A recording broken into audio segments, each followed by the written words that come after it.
یکی از لحظات تاریخی و غرورآفرین برای ما ایرانیان مصاحبه جنجالی شاهنشاه آریامهر با خبرنگار شبکه CBS آمریکاست. خبرنگاری که با بی‌ادبی از نام جعلی برای خلیج فارس استفاده کرد و شاهنشاه ایران با اقتدار و صلابت پاسخی داد که تا پایان عمرش فراموش نخواهد کرد. این مصاحبه نمادی از عزت و غرور ملی ماست و نشان می‌دهد که چگونه شاه ایران در برابر گستاخی غربی‌ها از جمله آمریکایی‌ها و انگلیسی‌ها با قدرت ایستادگی می‌کرد. درود به شما همراهان عزیز، ممنون که کانال ما را انتخاب کردید. لطفاً با لایک و کامنت و سابسکرایب ما را حمایت کنید که باعث دلگرمی ما می‌شوید. شاهنشاه ایران نه تنها در مسائل سیاسی و دیپلماتیک بلکه در تعیین قیمت نفت هم نقش بسیار مهم و کلیدی داشت و به سران کشورهای عربی نشان داد که رئیس واقعی کیست. این لحظات تاریخی یادآور اقتدار و شخصیت بی‌نظیر شاه است که متاسفانه به سادگی از دستش دادیم. حالا بیایید با هم این سند تاریخی و لحظات پر افتخار شاهنشاه ایران را تماشا کنیم و غرور ملیمان را دوباره زنده کنیم. Chances are your car is sat in your garage or driveway this weekend, and chances are that your local gas station is going to be closed a lot more Sundays this winter. What part does the Arab oil embargo play in all of this? One Middle East monarch thinks that you're being sold a bill of goods. To try to understand something of the background of the oil shortage, a 60 Minutes crew has spent the last 3 weeks in the Middle East, in Saudi Arabia and Iran, the two largest oil exporting countries in the world. Our story on Saudi Arabia is still in work, but in Iran, earlier this week, we went to see the man who runs that country and, in effect, its oil industry. Shah Mohammed Reza Pahlavi is not an Arab. He makes a point of calling himself Aryan. And unlike the Arabs, he will sell oil to anyone if the price is right. Along with the Arabs, he is a member of OPEC, the Organization of Petroleum Exporting Countries. That's the group that is holding the world's feet to the fire with the rocketing price of oil. This week in Tehran, the Shah offered to put up $1 billion, and he can afford it, of his oil money, for a fund that would cushion the devastating economic effect of the oil crunch on the have-not nations. And he took time out in his Niavaran palace to talk to us. Sheikh Yamani told me a week ago in Riyadh that he was very optimistic that during February there was going to come the disengagement between Syria and Israel and the oil embargo would be lifted. He was optimistic. That optimism obviously has turned sour. Why? Do you know?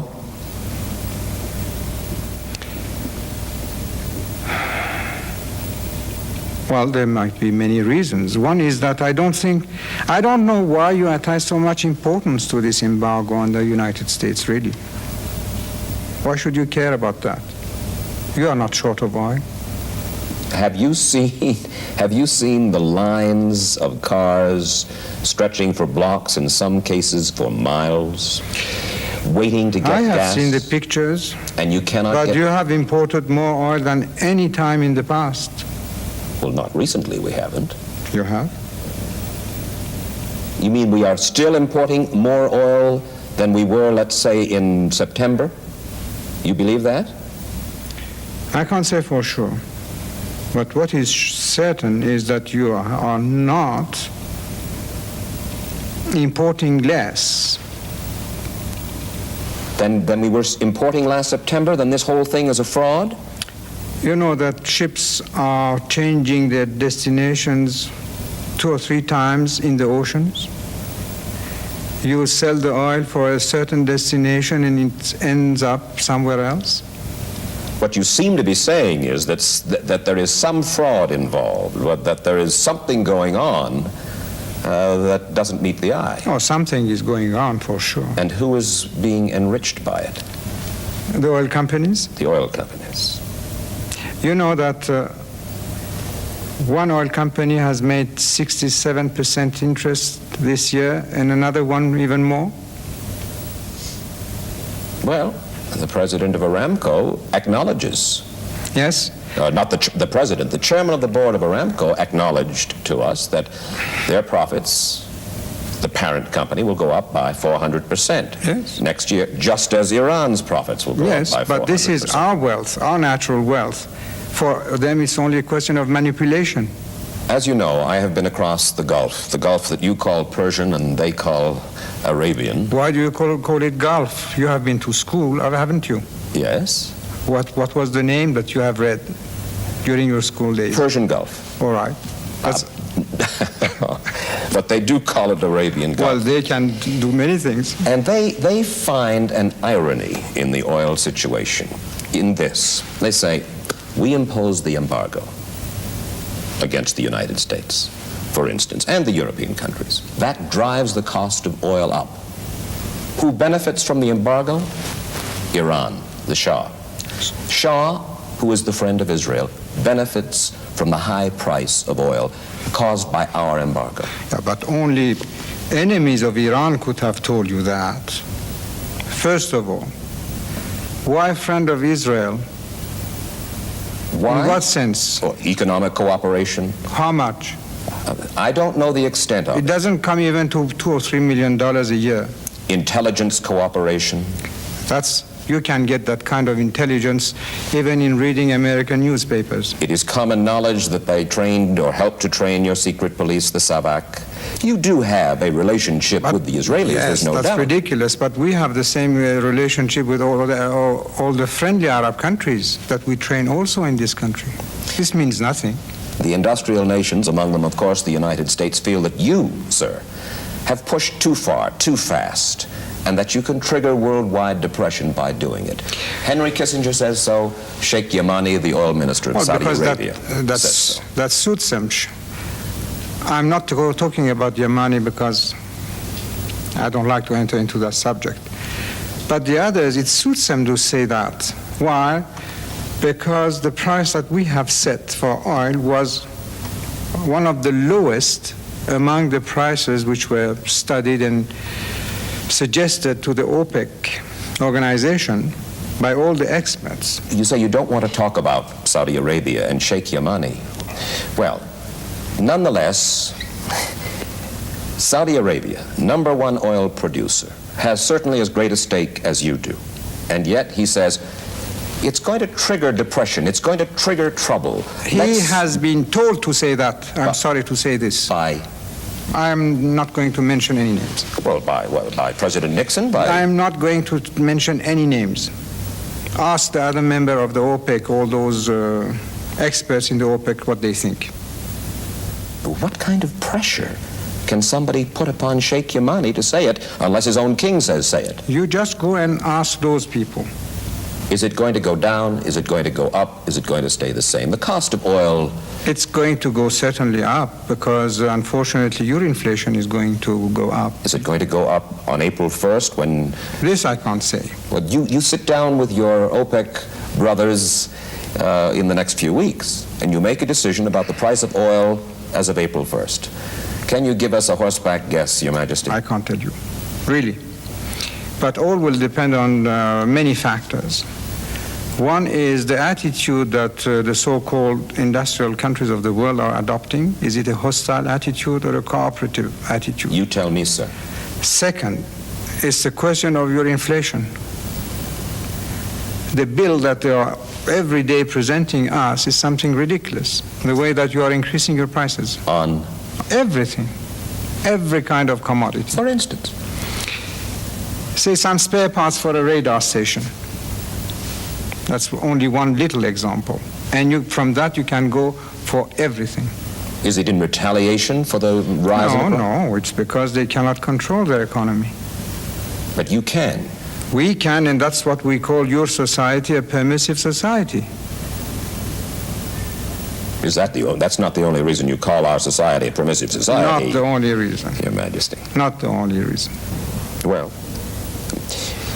this is not a pretty subject to bring up to His Imperial Majesty, but there are those from the West who say, look at the corruption in Iran.